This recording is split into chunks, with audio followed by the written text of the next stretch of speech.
तो hi friends, आज हम लोग बात करने वाले हैं। क्या बात करेंगे, भूल गए। चलिए चलिए, मजाक कर रहा हूँ।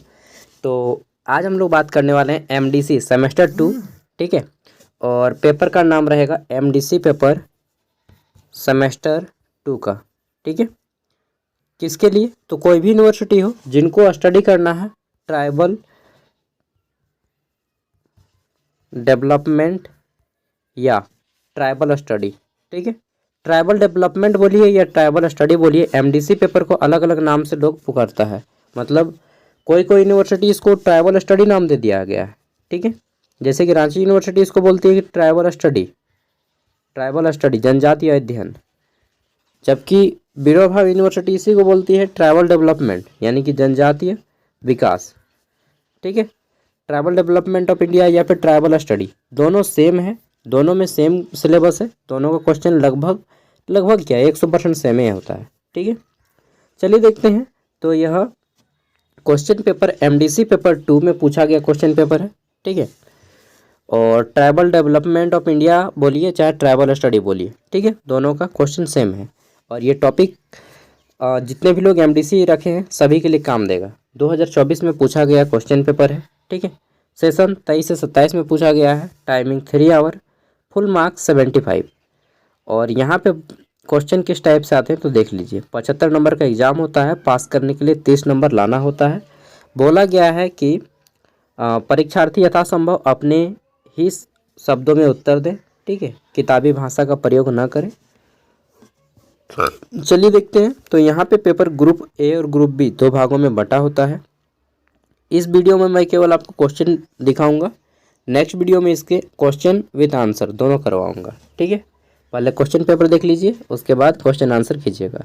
तो ग्रुप ए आपका 15 मार्क्स का है, जिसमें से पहले 1 मार्क्स वाले 5 क्वेश्चन हैं, और इसका आंसर आपको एक शब्द में या फिर मैक्सिमम 2 लाइन में देना है, उससे ज़्यादा नहीं। एक शब्द में कितना टाइम दीजिएगा। तो पहला क्वेश्चन है जनजाति किसे कहते हैं, या जनजाति की परिभाषा दें।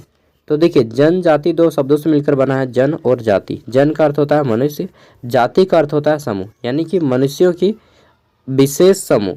ठीक है, अगर हम अच्छे से लिखें तो मनुष्यों की विशेष समूह जो एक खास स्थान पे रहती है, किसी विशेष स्थान पे रहती है, कोई विशेष भाषा बोलती है, उनकी अपनी एक विशेष संस्कृति होती है। ठीक है, इसे ही जनजाति कहा जाता है। ठीक है, मनुष्यों का एक ऐसा समूह जो किसी विशेष स्थान पे रहती है, अपनी उनकी एक भाषा होती है, उनकी संस्कृति होती है, उसे ही जनजाति कहा जाता है आसान से शब्दों में। जैसे मुंडा जनजाति, संथाल जनजाति, हो जनजाति, गौंड जनजाति, भील जनजाति, उरांव जनजाति। ठीक है, बहुत सारा है। नेक्स्ट है झारखंड में चेरो जनजाति। झारखंड में कितनी जनजातियां हैं? तो देखिए, झारखंड में हम लोग बात कर लेते हैं, क्योंकि ये जो एमडीसी का पेपर है मैक्सिमम आपका झारखंड में ही है। ठीक है, तो झारखंड में पहले 32 जनजातियाँ थी, but now at the present time the total number of scheduled tribe is 33। ठीक है, तो वर्तमान में झारखंड में 33 जनजातियाँ हैं, जिसमें से 33वां जो जनजाति है वह है हम लोग का पुरान। क्या है? पुरान जनजाति को झारखंड की 33वीं जनजाति बना दिया गया है। अभी झारखंड में टोटल 33 जनजातियाँ हैं, जैसे संथाल हो गया, मुंडा हो गया, उरांव हो गया, हो गया, चेरो हो गया, ठीक है, बेदिया हो गया, किसान हो गया, लोहरा हो गया। यार मुझे अभी मतलब उतना नहीं मालूम है, अब 15-16 का तो बोल दूंगा। ठीक है, तो बस झारखंड में वर्तमान में 33 जनजातियाँ हैं, 33वां पुरान है। अगला है झारखंड के जनजाति कितने परिवार में बटे हैं? ठीक है, तो झारखंड के जनजाति जो है 3 परिवार में बटे हैं। कौन कौन 3 परिवार जान लीजिए। पहला है आपका यहाँ पे आस्ट्रिक परिवार। ठीक है, आस्ट्रिक परिवार। दूसरा है आपका क्या बोलते हैं उसको, द्रविड़ परिवार। ठीक है, और तीसरा है आपका आस्ट्रिक परिवार, द्रविड़ परिवार, और तीसरा है आपका भारोप्य परिवार। ठीक है, लिख लीजिएगा, आस्ट्रिक परिवार, द्रविड़ परिवार और भारोप्य परिवार। झारखंड में 3 प्रकार की जनजातीय परिवार पाए जाते हैं। ओके, आस्ट्रिक में संथाल लोग आ जाता है, द्रविड़ में आपका ये उरांव लोग आ जाते हैं, और भारोप्य में मैक्सिमम लोग आते हैं, मैक्सिमम। ठीक है, अधिक से अधिक। अगला है जनजातीय समुदाय।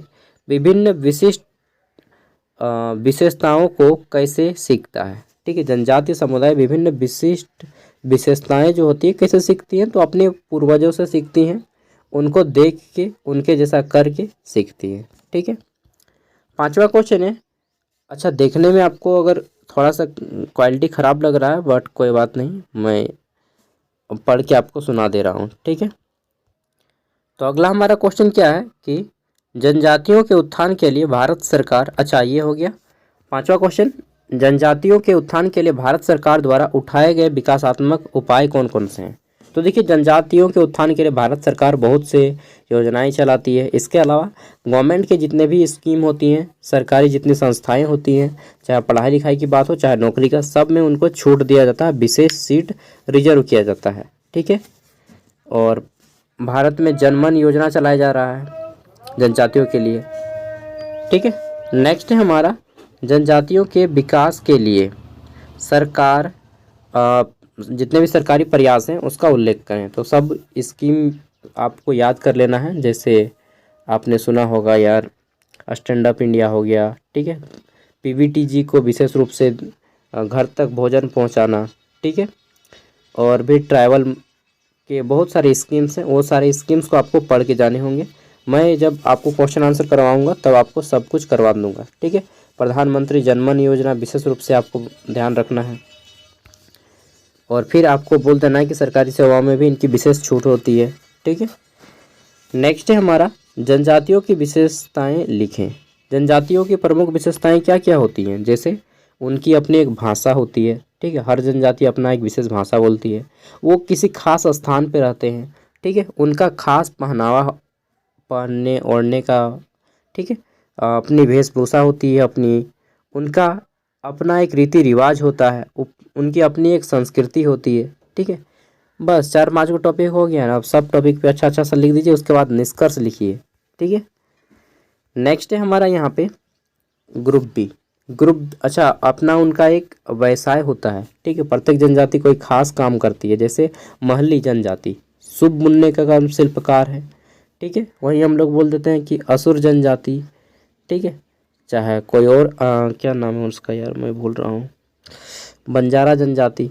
ठीक है, तो सब कोई बर्तन बनाने का काम करता है कोई, तो सबका अपना अपना व्यवसाय होता है। ठीक है, नेक्स्ट है हमारा, किन्हीं 4 प्रश्न के उत्तर दें ग्रुप बी, और ये 15 मार्क्स वाले 4 क्वेश्चन हैं, 60 नंबर। ठीक है, यहाँ पे बोला गया है 4 नंबर कि जनजातियों की मुख्य समस्याओं का विस्तार से वर्णन करें। जनजाति की प्रमुख कौन कौन सी समस्याएं हैं, विस्तार से पूछा गया है, डिटेल में बताइए। ठीक है, तो जनजातियों की प्रमुख समस्याएं ये जो है, आप बता सकते हैं कि जनजातीय लोग अक्सर शिक्षा व्यवस्था से दूर होते हैं। ठीक है, शहरी एरिया से दूर होते हैं, जिसके कारण इन्हें तकनीकी चीज़ों से दूर रहना पड़ता है, सरकार की योजनाओं से दूर रहना पड़ता है। ठीक है, सरकार बोल देती है कि ये योजना चल रहा है, लेकिन नहीं पहुंच पाता है उन तक वास्तव में। ठीक है, किताबी ज्ञान एक अलग होता है और वास्तविक जो धरातल पे काम होता है वो अलग होता है। ठीक है, तो खुल के लिखना है आपको। इसके अलावा ये आर्थिक रूप से गरीब होते हैं। ठीक है, इसके अलावा ये उतने आधुनिक नहीं हो पाते हैं जितने कि शहर के लोग या अन्य गांव के लोग। ठीक है, इसके अलावा इनमें स्वास्थ्य समस्याएं पाई जाती है, बहुत सारी स्वास्थ्य समस्याएं, क्योंकि ये शहर से दूर मतलब गांव में रहते हैं। ठीक है, इनका मतलब पैसा कम रहेगा ना तो सब कुछ होगा, समझ रहे हैं ना, पैसा मेन चीज़ है, इनके पास सोर्स ऑफ इनकम अच्छा नहीं होता है। नेक्स्ट है हमारा, और फिर अंतिम में बता दीजिएगा कि इसको कैसे सुधारा जा सकता है। 5वां क्वेश्चन, झारखंड की जनजाति की स्थिति कैसी है। तो देखिए, बता देना है कि झारखंड की जनजातियों की स्थिति भारत के अन्य जनजातियों के समान ही है। ठीक है, उसके बाद आपको उदाहरण देना है संथाल जनजाति का, उरांव जनजाति का, मुंडा जनजाति का, हो जनजाति का, चेरो जनजाति का। ठीक है, अपना अपना जनजाति का सबको उदाहरण दे दीजिएगा 5-6 को बस। नेक्स्ट है हमारा यहाँ पे, विकास से आप क्या समझते हैं। ठीक है, आदिवासी विकास से संबंधित क्रियान्वित मुख्य विशेषताओं या मुख्य योजनाओं की चर्चा करें। तो यहाँ पे जो मेन योजना है उन योजनाओं के बारे में आपको पढ़ के जाना है। ठीक है, तो इसका स्पेशल क्लास एक लेना पड़ेगा। नेक्स्ट है हमारा औद्योगिकरण क्या है। ठीक है, औद्योगिकरण मतलब फैक्ट्रियों को लगाना। झारखंड के आदिवासी औद्योगिकरण से प्रभावित हुए हैं या नहीं, विवेचना करें। बिल्कुल, झारखंड के आदिवासियों को बहुत सारा जगह ज़मीन ले लिया गया और उनको पैसा भी नहीं दिया गया है। ठीक है, या कहीं पे दिया भी गया है तो बहुत कम दिया गया है उसके एवज में, और उनको कई जगह नौकरियों के वादा किया गया और नौकरियां भी नहीं दी गई। ये सारी चीज़ें आपको लिखना है। ठीक है, और इसके अलावा जब उनके यहाँ पे फैक्ट्री बस जाती है तो वहाँ पे जो पॉल्यूशन होता है, इसका खामियाजा पूरी जनजाति को भुगतना पड़ता है। उदाहरण के लिए आपने नाम सुना होगा जादूगढ़ा यूरेनियम फैक्ट्री। वहाँ का जो माहौल है ना, मतलब आसपास के लोग अपंग बच्चे पैदा हो रहे हैं, तो किसी का समय से पूर्व डिलीवरी हो जा रहा है जिस कारण बच्चा मरा हुआ पैदा हो रहा है। ठीक है, तो ये सारी समस्याएं हैं, बता दीजिएगा। उनकी ज़मीनें ले ली गई और उनको उतनी राशि नहीं मिली, ना रोज़गार मिला। ठीक है, गोड्डा पावर प्लांट हो गया इसका एक अच्छा एग्जाम्पल वो भी है। ठीक है, और भारत में झारखंड में कोयला का बहुत ज़मीन ले लिया गया। ये सारी चीज़ें बतानी है। ठीक है, संविधान की, यार इंग्लिश में भी लिखता तब ना। संविधान की 8वीं अनुसूची भारतीय संविधान के अनुच्छेद 332 क्या है, वर्णन करें। इसको तो पढ़ना पड़ेगा, फैक्चुअल चीज़ है ये। ठीक है, यह जनजाति से संबंधित है। नेक्स्ट है जनजाति के विकास के लिए विभिन्न कल्याणकारी योजनाओं का वर्णन करें। तो योजना से 2 क्वेश्चन है। अगला है 10वां क्वेश्चन, राष्ट्रीय अनुसूचित जनजाति वित्त एवं विकास निगम क्या है, ये बताएं। तो देखिए यहाँ पे 4-5 क्वेश्चन ऐसा है जिसका आंसर आप बिना पढ़े नहीं कर सकते हैं, और 4-5 क्वेश्चन ऐसा है जिसको आप जोड़ के भी लिख सकते हैं। ठीक है, जैसे ये वाला क्वेश्चन, ये क्वेश्चन आप जोड़ के भी लिख सकते हैं, सबको मालूम है। ठीक है, इसके अलावा जनजाति की मुख्य समस्याओं, इसको भी आप जोड़ के लिख सकते हैं। झारखंड की जनजाति की स्थिति, इसको भी आप लिख सकते हैं। जहाँ विकास से आप क्या समझते हैं, आदिवासी विकास से संबंधित मुख्य योजनाओं कौन कौन सी है, इसमें पढ़ना पड़ेगा थोड़ा सा आपको। ठीक है, और हाँ 4 क्वेश्चन जो है आपका फैक्चुअल है, यानी कि फैक्चुअल जिसमें तथ्य चाहिए, तथ्य जोड़ के नहीं आप लिख सकते ज़्यादा। ठीक है, तो इस तरह से आपको पढ़ना पड़ेगा इसमें, और मैं जल्दी ही नेक्स्ट वीडियो इसके क्वेश्चन आंसर करवा दूंगा। ठीक है, थैंक यू, बाय। जिनका भी एग्ज़ाम हो, चाहे आप किसी भी यूनिवर्सिटी से हो, VBU से हो चाहे RU से हो। ठीक है, अगर आपका ये टॉपिक है ट्राइबल स्टडी या ट्राइबल डेवलपमेंट ऑफ इंडिया, तो डेफिनेटली ये पेपर आपके एग्ज़ाम के लिए हेल्प करेगा। I wish you all the best for your examination. Now next video में हम लोग मिलते हैं। जोहार। ठीक है, और इसका PDF वीडियो का डिस्क्रिप्शन में मिल जाएगा, तो आप इसका PDF भी डाउनलोड कर सकते हैं।